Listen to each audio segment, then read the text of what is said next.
When was the last time you took a leap of faith, trusting that everything is going to work out? Do you crave growth, or are you merely content with the status quo? If you want more out of your life, out of your career, and out of your relationships, you are in the right place. Take the leap and discover how to create a life by design rather than living it by default. Real success starts with you. Now here's your host, Colleen Biggs. You are in for a treat today. You have downloaded one of the episodes from our Speak Up to Lead Up series, where we interview powerful leaders who have chosen to lead up without asking permission. Enjoy the show. Hello, listeners, and welcome back to Lead Up for Women, Speak Up to Lead Up. I am your host, Colleen Biggs, and I have a very special treat for you today. I am honored to be with the beautiful Crystal Hansen. Notice how I introduced her first, ladies first, as well as Mark Hansen, better known as Mark Victor Hansen, the author. But in the area of human potential, this was one of my favorite things I read of what you sent me, Mark, which was, no one is better known and more respected than Mark Victor Hansen in the area of human potential. That is what I live and breathe for every day, is empowering women to be and live at their greatest potential. And they already have everything they need inside of them. And I love when Crystal said it's really all about just helping them figure out how to tap into how awesome and great they are already, right? That's right. Because we're asking people to live up to their potential by finding their destiny with this book called Ask, The Bridge from Your Dreams to Your Destiny. And our destiny is help everybody else find their destiny. And what's happened, Colleen, it's sort of amazing to us, is that people are going out and they're not buying one book, they're buying three, one for themselves and one for whoever their best friend is, their best friend, their spouse, their church mate, whatever it is. And then they're going at every question and they're unveiling what their destiny is, because so many people are afraid with COVID and lockdown and sequestration. They're shutting off the media, because that's one of the things we recommend in the book, and asking the questions of who am I, asking others, and then asking God. And it just is, it's an ever opening onion of wonder, or I should say an ever-opening lotus flower of beauty. How's that? Yes, absolutely it is. Now, give us a glimpse quickly. I was going to go back and have you take a journey with us, but I would love for you to give us a glimpse, because you talked about turning off the media. I recommend the same. I did so many shows and brought our members forward and women forward, talking about the silver linings of what the pandemic had given us as a gift and how we were going to take that gift and what we were going to do with that. Give us a glimpse, Mark and Crystal. What has your household looked like since March? Go ahead. Okay. Well, it's interesting, Colleen, because honestly, our offices are in our home anyway. When we came from California, we're now in Scottsdale. We sold our gigantic office building and realized that since we don't warehouse our own books anymore, it's all on Amazon. We just didn't need all of that space. We sold our office so fast, we had to move out in a month, came here in 2017. And decided, why not just work out of our homes, because we outsource so much of what we do. So we were already set up very well in our home. So life continued for us. And what was interesting was our book was set to release on April 28th. So basically right after the pandemic hit. And we had this really heart-to-heart discussion with our publisher and said, what are we going to do? So many books were being pushed back to the fall. And, we had that discussion, and then we were like, all of us agreed, no, let's not do it. We want to bring this out. And even our publisher said, this book is unique because it has a message that a lot of people are going to need to hear right now, because everyone is freaked out. And the only way forward is going to be, knowing how to ask the right questions at the right time in the right way. So, we dug in, and fortunately, podcasting has become so popular. And, so we canceled some huge live events. We had one event with 10,000 people coming live, and thousands of books were already sold, and all of those things got shut down. So it was really crazy. But we forged ahead, started getting on podcasts, started getting referred, and now we're just podcasting every day. So we feel like we're connecting with people as much as ever. It's just in a different way. So those are our days. Just this is our platform now. This is kind of our stage now, and we love it because we get to, connect with people like you who connect with other audiences. And so it's been really magical. Yes, absolutely. Thank you for sharing that. And what a blessing that God really led you down the path to create the book and write the book when you did, to have it ready. I look at it based on the timing, and it's always on God's time. So how interesting was that it was ready just at a time when the pandemic had hit, and this book was so well needed during that time for so many people to ask. I really do think that was quite divine intervention of timing on that. And so many can look at it so many different ways. Now, going all the way back, and I don't know when this was, Crystal, but I love to live a healthy lifestyle. I've been a personal trainer. I really believe in the emotional, the physical, the spiritual fitness of ourselves. So talk to me about your book, Skinny Life. What inspired you to write that book when you did? Right. What I discovered with the clients that I was seeing, Colleen, is that weight issues are really like any other issue. Okay. Everything we become in our lives starts from the inside out. Mm. And so what I was seeing with people, and I would say the majority were women, is that even that they had been on this roller coaster of diets and weight issues and problems their entire lives. But when we drill down, into the deeper realms of their emotions and their thoughts, that they never really believed that the fat person was gone. In some ways, they were waiting for the fat person to come out again, just sort of like hiding from, oh no, like when is it going to come out? I had clients who would actually save their fat clothes for when they, got heavy again. So what I say, you cannot have a fit, slim, healthy body without a fit, slim, healthy mind. No skinny, a skinny mind equals a skinny body. And that's really what the Skinny Life is about. And it's about loving yourself all the way to fit, slim, and healthy. It's about making it your business to understand what it is that makes you fit. There's so much information out there. Like if we really wanted to do it, you could just find out everything on your own. And I say, throw away your scales and stop counting calories, because none of that matters. I want you to learn to love the foods, but learn to love the foods that love you back. Mm-hmm. And so it's really about connection to yourself, connecting to that loving place where you're willing to do what it takes to love yourself to your best, fit, slim, and healthy, right? And make it your business to live this life and get rid of that fat identity forever. Mm-hmm. And I take my clients through these deep, guided visualization processes. You have to create it in your mind first. And most people have taken on a fat or a heavy identity. So the first thing we do is get rid of that identity. And the same thing for anything in life. When you start to question it, you go, why am I holding on to this? And that's why we wrote the book about asking. Because when everything that you want to change in life starts with a reflective journey.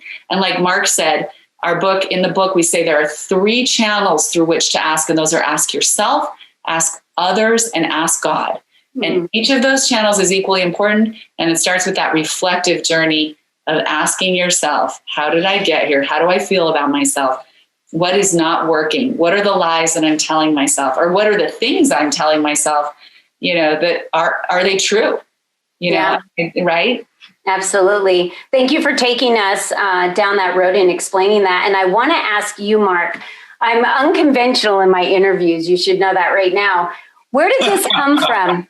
Where did chicken soup for the soul come from? Where did chicken soup for the body and the soul come from?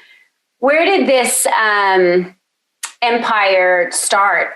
Why this book? What was going on in your life during this time when you wrote this book? Was this your first book you wrote, or was this just the first one that? That's a wonderful question. No, the first book I wrote after I went bankrupt, I was speaking 1,000 times a year to little insurance audiences of 6 to 10 or 12 people. And they kept saying, do you have a story in a book? That's such a great story. Please give it in a book so my wife and kids can have it. So the first book I did was Stand Up, Speak Out, Win. And I sold literally 20,000 copies at $10 each to little audiences of 6, 10, or 12, because everyone says, well, now you do big audience, that's why. Well, and then Jack and I, after a few years later, are on the same program, don't know each other, have never met, but he's on early in the morning, and he'd sold like 250,000 copies of 101 Ways to Build Self-Esteem in the Classroom, and I sold 370,000 copies of Platform. No publisher would have me, of Dare to Win. And he comes up, I'm the last speaker, he was the first, and he comes up and says, I'm Jack Canfield. I said, Dr. Canfield, I'm a fan of yours for a long time. I love that you give the Golden Apple Award, humma humma. He said, can we have dinner?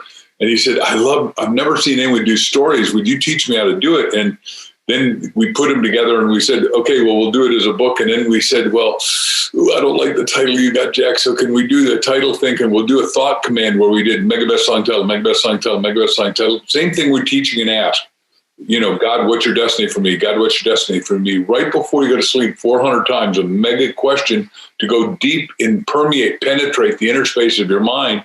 And God in you will come out with that answer. And the title, Jack calls in the middle of the night, wakes up the whole house, is before cell phones, and says, right. I thought, oh my God, the house on fire. One of the kids are in trouble somewhere, and said chicken soup. And I said, for the soul. I said, we got it. And then 144 publishers turned us down. Then our agent fired us. That was a coup de grace. They were like, where did this title come from? That I love the ones that say it'll never stick. It's never going to work.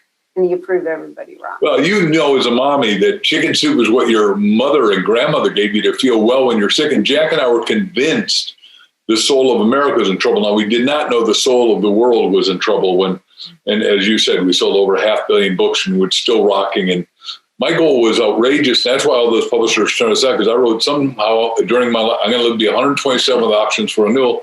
I will sell 1 billion books. And they all went, really, and he's hanging around a guy from Harvard that should know better. He's third in his class. God, Jack should be smart enough to know that nobody's ever sold 1 billion books, and you can't even selling 1 million's a big deal, but selling 500 million, that's crazy. You guys are nuts. It's not going to happen. Well, it's happened. And what we want to do is encourage everyone to live up their full potential. Write down your full potential mentally, physically, financially, so all of which we go through in the book.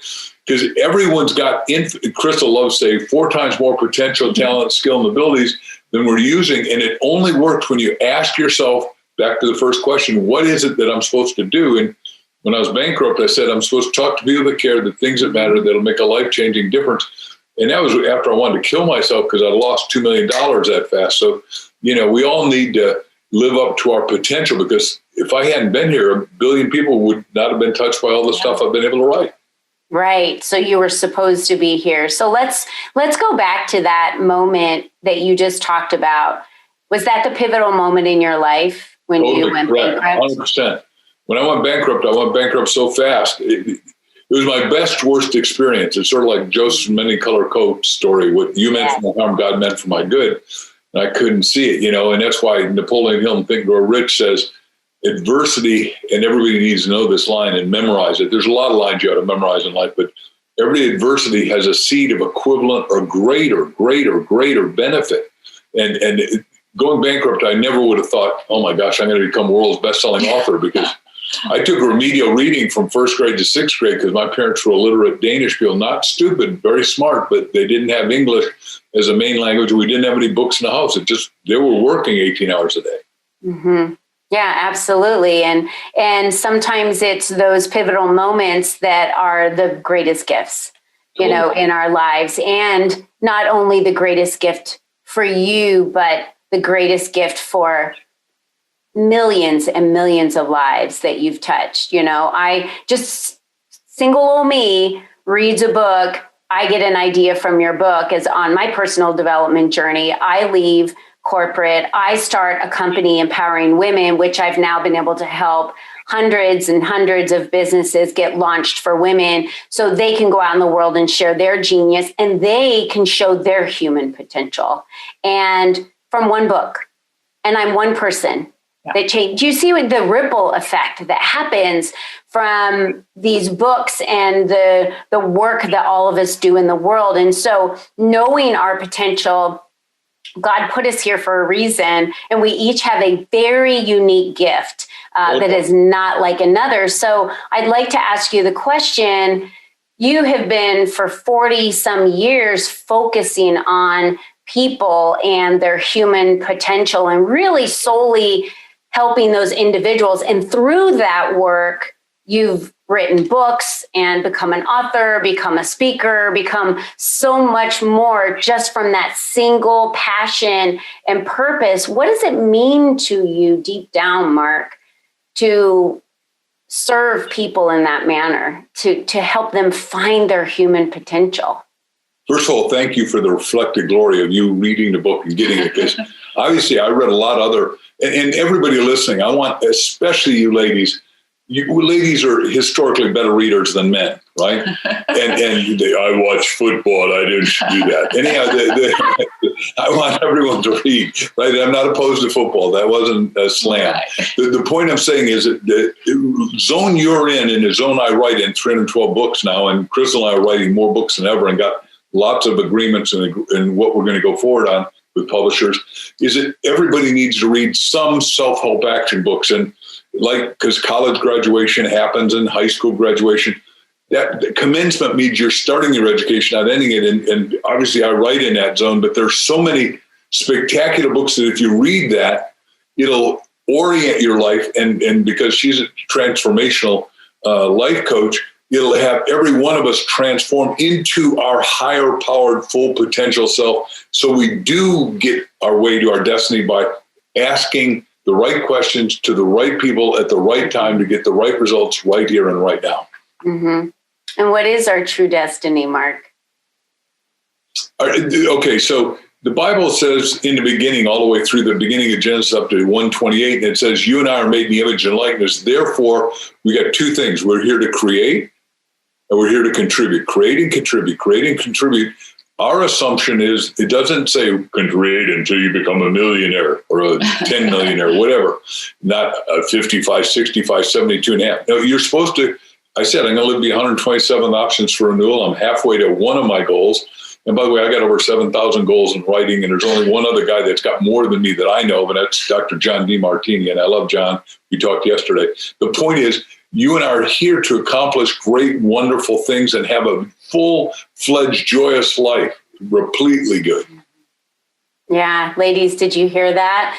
And I know there's gentlemen that are listening as well, but it really is up to us to pioneer our lives, and no one's coming to give you the permission to do that. You know, we need to give ourselves the permission, and if it's on your heart, if it's nagging at you and that what you're doing is not living up to your fullest potential. And we're all a work in progress. So we're all working day by day by day to get there. And we're here to contribute and create, just as Mark said. I love the way you said that. So I wanted to ask another question to both of you, either one of you that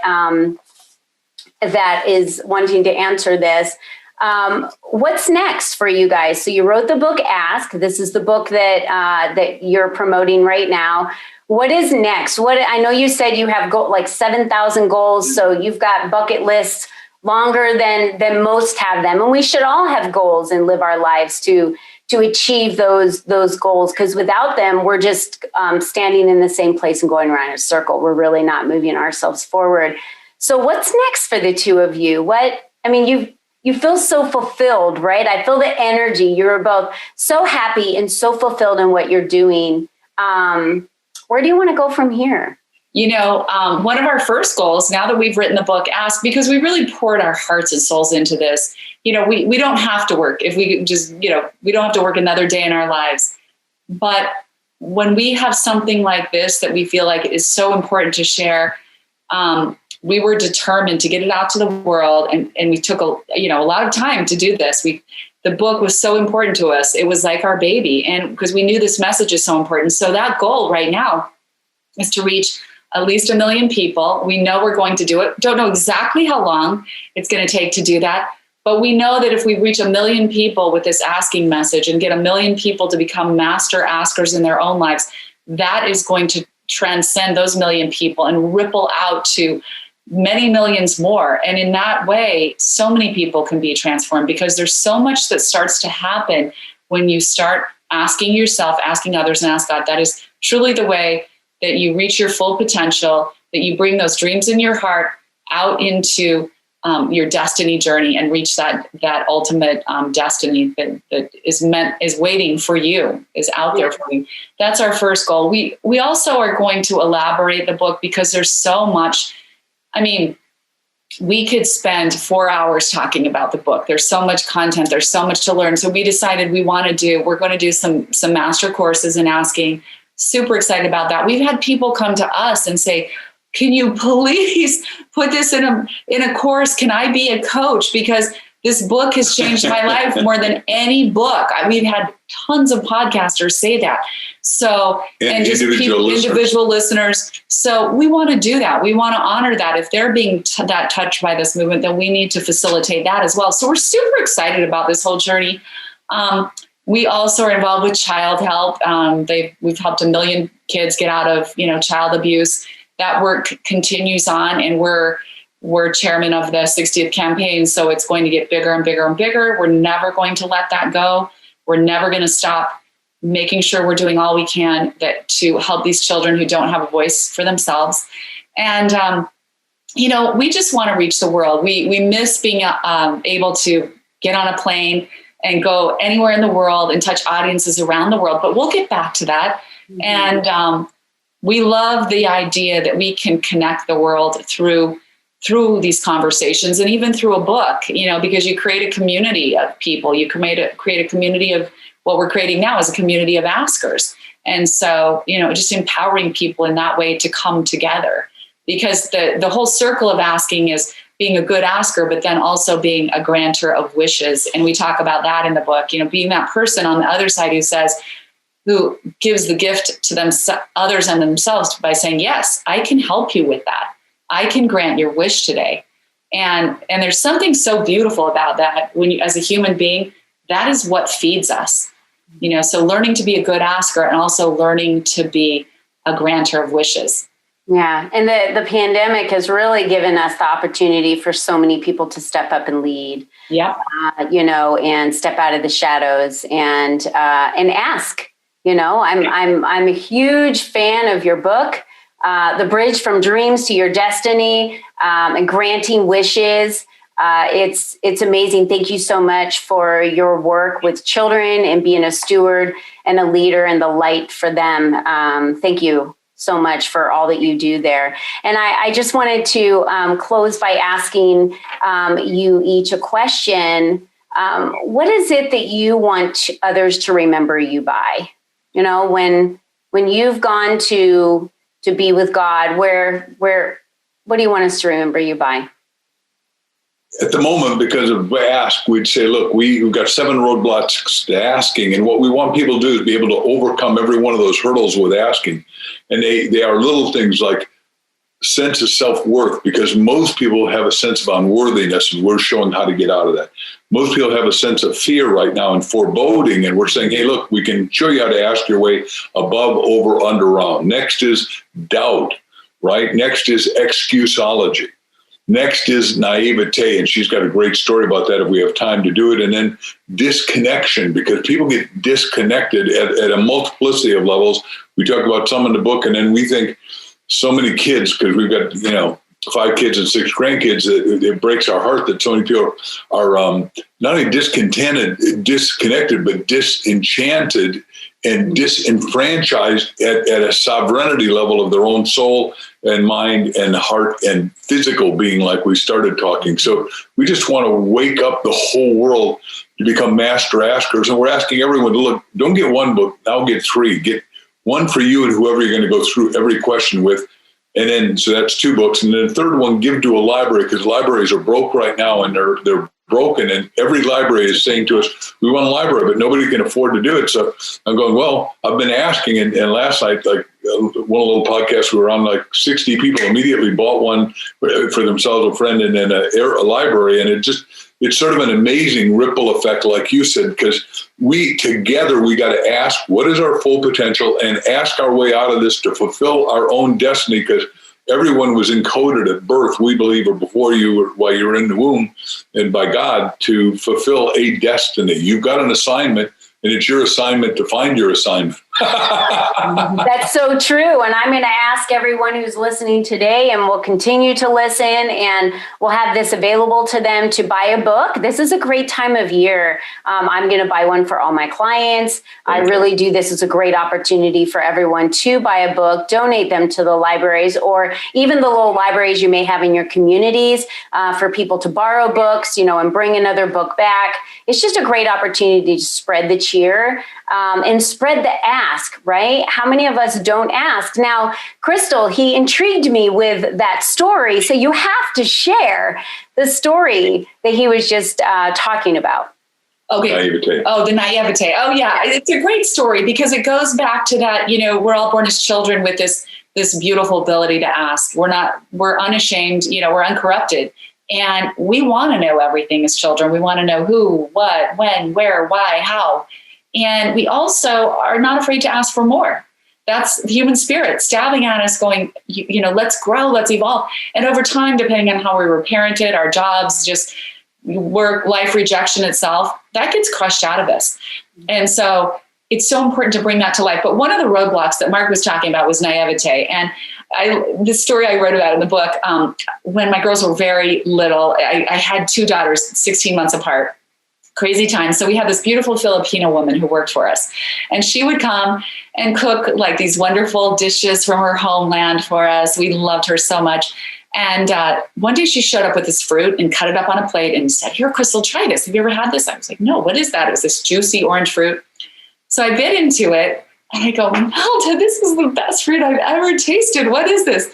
She goes, "It's a mango." And I go, "A mango? How is it that I've never tried a mango before?" I thought I was so worldly at the time. I traveled all through Europe many, many times, been around the world, but I'd never had a mango.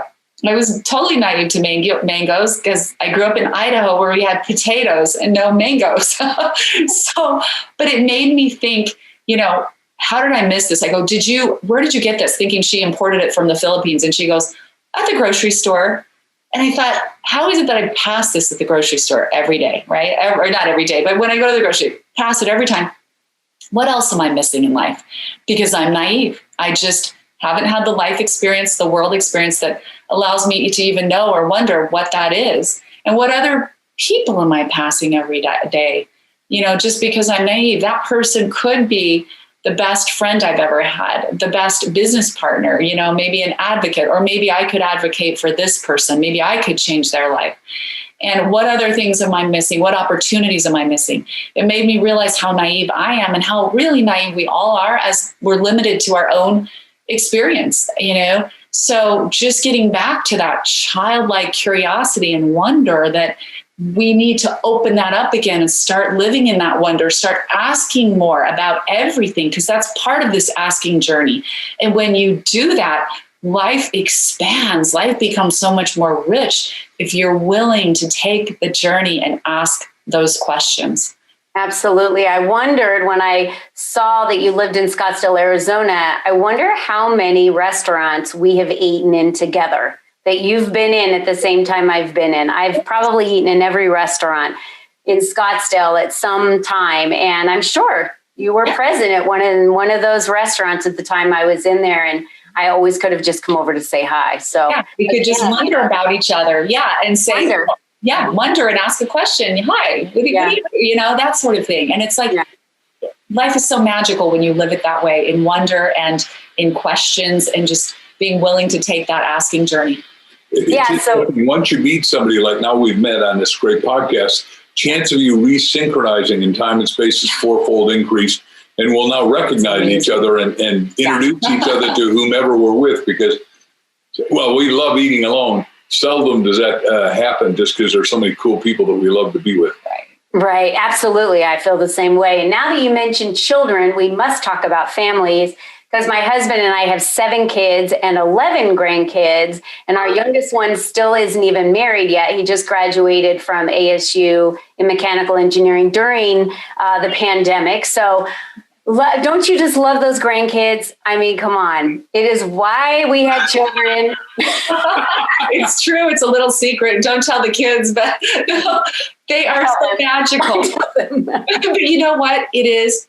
It's because we're different. We're at a different place. We've been through all this. The pressure is off. It's not everything. The buck doesn't just stop with us anymore, So you get to love those little grandchildren. And you are allowed to be their best friend, which you could not be when you were raising your kids. So we love being Mimi and Grampy best friends to us. And let me just say that we started our book 2 years ago. We're in Hawaii when you could still do that kind of trip. And we own a little company that's a natural power concepts in Hawaii. So we're really keen on pop-up windmills and all kinds of, we're a device company for alternative, sustainable, clean, green energy. Anyhow, we're there on vacation and a little bit of work at Christmas time. And all of a sudden it's a couple of days after Christmas and we get a telephone call on what you call a gizmo watch. You and I called it Dick Tracy watch. And our little 6-year-old grandson at the time, Everett, who's totally precocious, he lives down by you in Gilbert, actually. But he calls up and he can only call his grandparents and his parents. That's it. So, I see it says Gizmo in my cell phone and I go, okay, I know who this is. So I answer it and he says, Grampy, are you alone? I said, no, I'm with Mimi. He said, can I talk to you alone? I said, son, I told you can talk to me 24/7, 365 for the rest of your life. There's nobody more important to us than our loving grandkids. He says, you know those books you write? I said, yes. He said, are you still writing books? I said, yes. He said, I got a big question. I said, what's that, son? He said, can I write that with you and Mimi? And I looked at her and she was listening and I go, absolutely. So the first story we have in there, and it is, yes, he's yes, our grandkids are precocious. Yes, he's a good reader. And what it did, it opened up all kinds of stuff because he's already reading omnivorously and he's reading at a 5th grade level, even though when he was in kindergarten. And because obviously we push that in our home and he's inspiring other kids to read and he's already starting to write his own books. And we're going, this is so wonderful just because the two of us are allowed to facilitate that and help him find part of his destiny. Now, I think he'd be a great basketball player and a great leader. And he's such a magnificent kid. They're so inquisitive and they ask so many questions. And, as parents, when we were younger, it feels like we didn't have the patience we have today. And you watch your children with them now, and our grandkids are asking why. Mom, tell me that. They're kind of brushing them off, like just trying to answer the questions. And I'm sitting there like, come on, I'll sit down and talk to you about why, because I have the patience now, so I can do this all night long. Where I know your mom and dad are like, all they do is just ask questions all day long.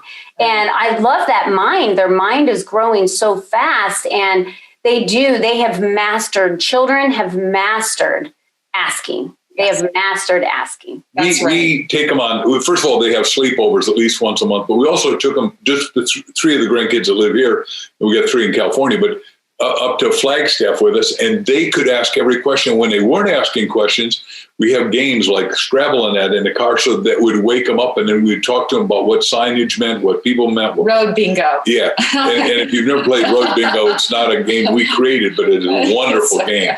So fun. And I think my favorite thing, little Avi, one of my grandsons, the favorite thing he'll say is, Grandma, you're my best friend. Oh, isn't that the sweetest? It just melts my heart. And then my husband will say, wait, Avi, you said Papa was your best friend. How can Grandma and Papa be? He's like, Papa, you and Grandma are my best friend. Oh, nothing better. Nothing better. My colleague, Zig Ziglar used to say, if I knew how much I love the grandkids, I would have been better to the kids. Right? Hindsight's always 20/20 when we look at it, isn't it? It always is. Well, I want to thank both of you. You are absolute beautiful souls. I know that our paths have crossed sometime before because I feel at home with you. Your energy, your souls are just so kind and so generous and so loving. I could talk to you for hours. And of course, I don't want to take too much of your time, but I'm going to encourage all of our listeners, all the ladies that I work with, to get out there and purchase your book, Ask. Get more than just purchase it for ourselves, purchase it for a loved one, because that is giving the best gift, right? Giving them the gift to ask. And by us leading, by example and standing in our authenticity of really who we are, isn't that the most wonderful gift that we give others around us, the permission to just be the best them and who they are? And that's really, I just feel that the two of you allow space for those around you just to show up exactly as who they are, and, their best selves, no matter what that looks like. So thank you for your leadership and your stewardship on that.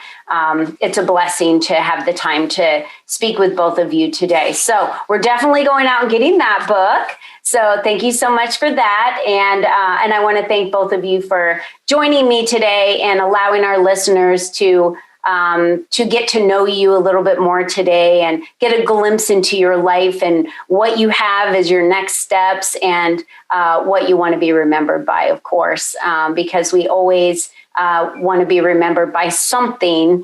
And I really appreciate you sharing that with us today. And remember, ladies, you are the only you that has ever been, and you are the only you that will ever be. So how you pioneer your future, it really is up to you.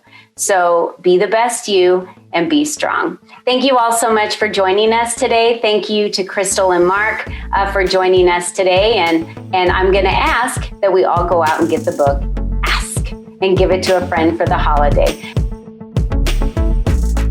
We hope you enjoyed our show today, as our guests shared their secrets on designing their life by taking the necessary leaps to expand their influence and attract the right people and clients into their lives. To start these easy steps for yourself, be sure to visit www.colleenbiggs.net/freebies to download the 7 ways to increase your exposure today.